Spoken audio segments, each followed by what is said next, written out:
Jika kematian hanyalah pintu, apa yang menanti di sisi lain? Apakah keheningan abadi? Ataukah siklus tanpa akhir dari kelahiran kembali? Anda mungkin pernah merasakan sensasi deja vu yang kuat, sebuah tempat terasa akrab, atau wajah terasa familiar. Atau mungkin Anda pernah mendengar kisah anak kecil yang menyebut nama dan tempat dari masa lalu yang tidak mungkin ia ketahui. Kita berbicara tentang reinkarnasi, konsep bahwa jiwa yang sama, inti dari diri kita, kembali ke dunia dalam wujud fisik yang baru setelah kematian. Setelah Cerberus menjaga jiwa-jiwa di dunia bawah dan Jibril menyampaikan janji keabadian, kita harus mengajukan pertanyaan paling fundamental. Apa yang terjadi pada jiwa kita setelah kematian? Ini bukan sekadar cerita. Ini adalah fondasi filosofis dari miliaran manusia selama ribuan tahun. Dalam beberapa kepercayaan, ia adalah harapan kesempatan kedua untuk menyempurnakan diri. Dalam pandangan lain, ia adalah ilusi sebuah roda penderitaan yang harus dihancurkan. Apakah ini adalah janji kosmik untuk kesempatan kedua, di mana setiap kesalahan dapat diperbaiki? Atau apakah ini jebakan karma, roda penderitaan yang mengikat kita pada bumi secara abadi? Malam ini, kita akan menjelajahi konsep reinkarnasi melalui lensa peradaban dunia. Dari roda samsara di Asia, transmigrasi jiwa di filsafat Yunani, hingga bukti-bukti modern yang mengklaim adanya ingatan kehidupan masa lalu. Mari kita selami misteri yang paling abadi. Apakah kita benar-benar pernah hidup sebelumnya? Atau apakah kita akan hidup lagi? Bab 1. Samsara dan hukum karma. Pusat dari konsep ini terletak di India kuno. Dalam Hinduisme, jiwa Atman terperangkap dalam samsara, roda kelahiran, kematian, atau kelahiran kembali. Ini adalah siklus yang harus dilalui oleh setiap Atman atau jiwa individu. Samsara adalah siklus yang digerakkan oleh satu kekuatan tak terhindarkan, karma. Jelaskan secara mendalam bahwa karma bukan hukuman, melainkan hukum alam atau sebab akibat. Setiap tindakan, baik fisik, mental, atau perkataan, menciptakan impresi yang akan menentukan kualitas kehidupan Anda di masa depan, baik sebagai manusia, hewan, atau dewa. Karma adalah penentu nasib yang dibawa jiwa dari satu tubuh ke tubuh berikutnya. Konsep Atman bersifat kekal dan abadi, terpisah dari tubuh fisik. Atman adalah percikan ilahi yang bersemayam di dalam diri. Namun, jiwa terikat pada samsara karena ilusi duniawi. Tujuan tertinggi adalah moksa, pembebasan dari roda samsara, penyatuan kembali Atman dengan Brahman atau realitas tertinggi. Keterikatan pada dunia ini atau maya adalah yang membuat siklus samsara terus berlanjut. Ini adalah konsep yang menawarkan keadilan kosmik. Setiap penderitaan yang Anda alami di kehidupan ini adalah buah dari perbuatan di kehidupan lampau. Bab 2. Reinkarnasi tanpa jiwa. Dalam filosofi Buddha, Buddhisme mengambil konsep samsara, tetapi menambahkan putaran filosofis yang radikal. Reinkarnasi tanpa jiwa. Buddha mengajarkan anatman atau nandere, atau tanpa jiwa. Ajaran ini menolak adanya diri yang permanen atau jiwa yang kekal. Apa yang kita anggap diri hanyalah kumpulan unsur yang terus berubah atau skanda, seperti sebuah api yang terus menyala. Jika tidak ada jiwa, lalu apa yang berinkarnasi? Yang berpindah adalah rantai sebabak hebat, energi, atau arus kesadaran atau consciousness yang didorong oleh karma. Energi karma dari kehidupan yang satu menyalakan kehidupan yang baru. Jelaskan analogi lilin. Ketika Anda menyalakan lilin baru dengan api dari lilin yang sudah mati, lilin baru bukanlah lilin lama, tetapi ia membawa energi dari lilin lama dan melanjutkan nyalaannya. Begitulah proses transmisi kesadaran. Tujuan tertinggi Buddhisme bukan moksha, melainkan nirvana, yaitu pemadaman total dari keterikatan, atau penderitaan, yang secara efektif mengakhiri siklus kelahiran kembali. Meskipun demikian, ada konsep bodhisattva mereka yang menunda nirvana untuk membantu makhluk lain menunjukkan belas kasih tertinggi dalam siklus ini. Bab 3. Tumimbal lahir di Nusantara, legenda Indonesia.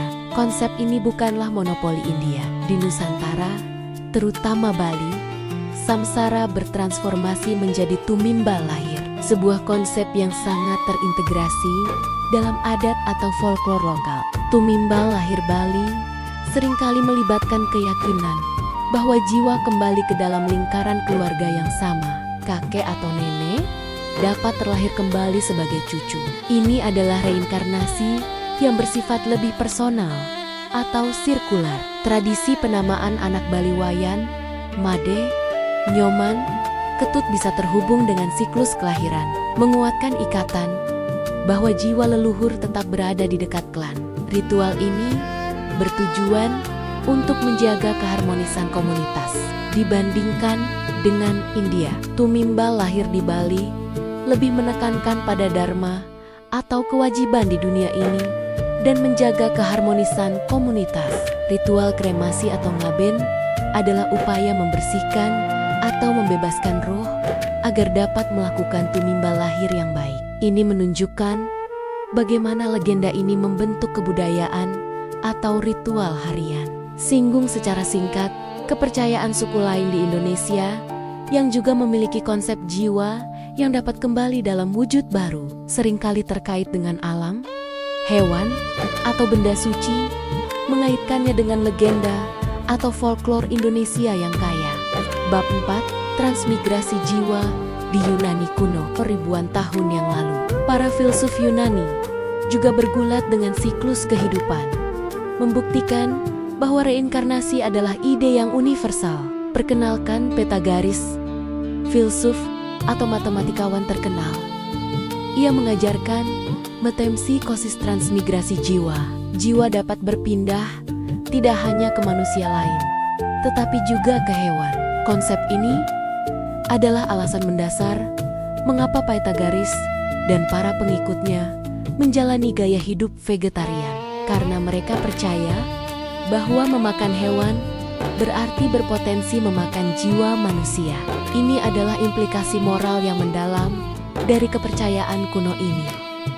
Murid Sokrates, Plato, juga menganut ide ini. Dalam dialognya, Plato berpendapat bahwa jiwa kita bersifat abadi dan pernah ada di alam ide.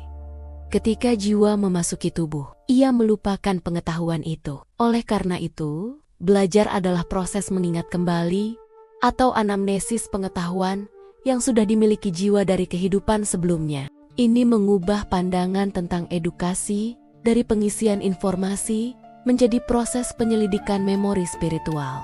Singgung sekilas, Orfisme, sebuah kultus misteri Yunani yang melihat reinkarnasi sebagai proses pemurnian yang diperlukan untuk melarikan diri dari raga yang mereka anggap sebagai penjara bagi jiwa. Bab 5. Sudut pandang agama Abrahamik.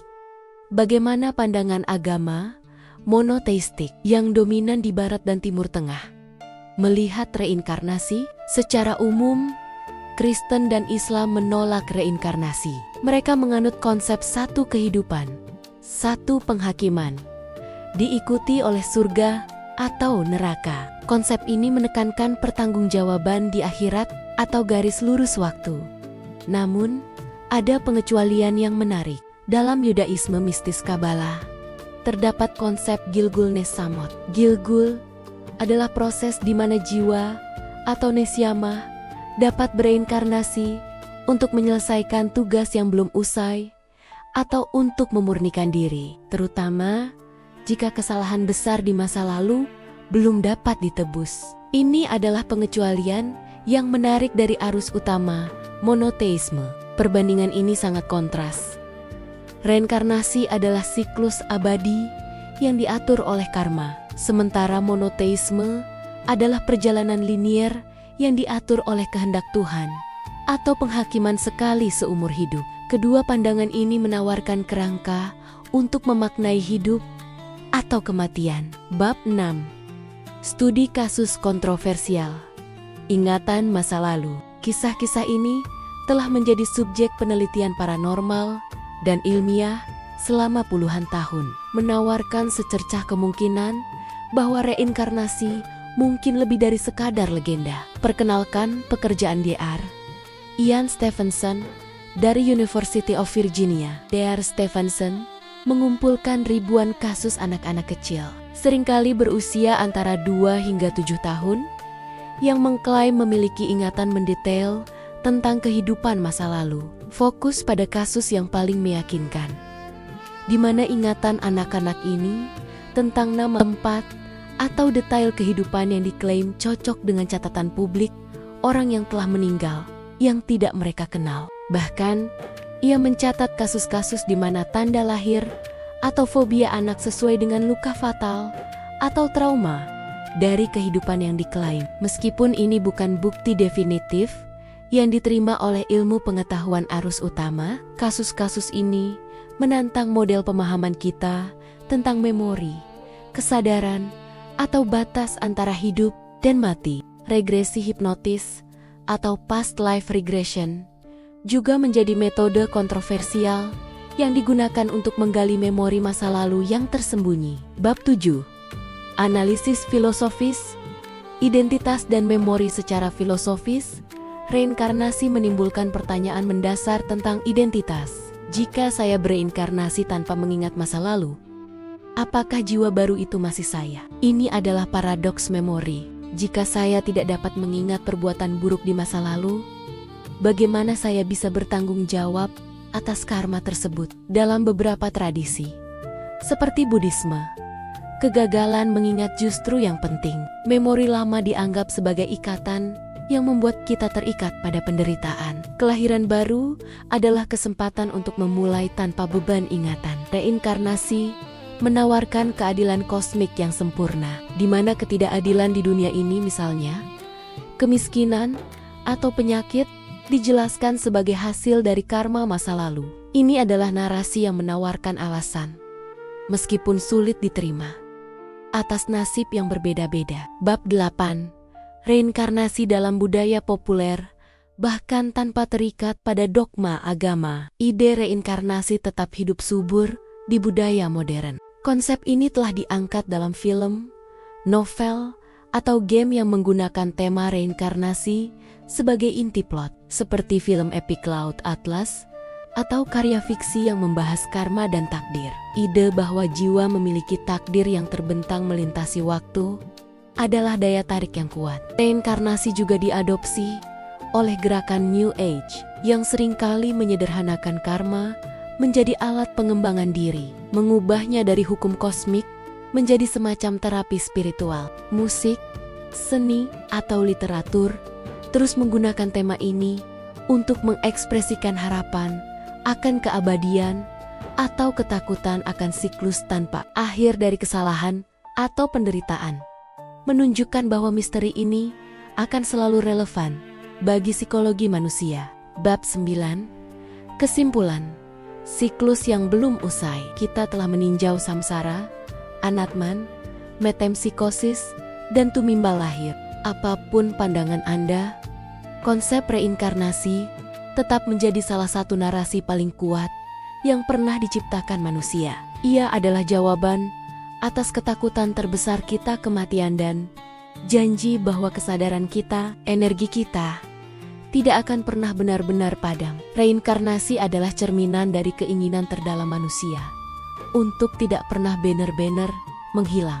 Apakah reinkarnasi harapan baru, atau peluang untuk mencapai kesempurnaan, atau ilusi lama, atau penderitaan yang harus diakhiri? Itu kembali pada keyakinan filosofis Anda. Bagaimana Anda melihat reinkarnasi? Apakah Anda merasa pernah hidup sebelumnya? Bagikan pengalaman atau keyakinan Anda di kolom komentar.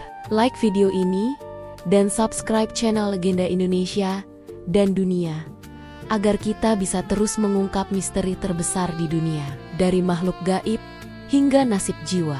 Terima kasih telah bersama kami dalam perjalanan jiwa ini. Sampai jumpa di legenda berikutnya.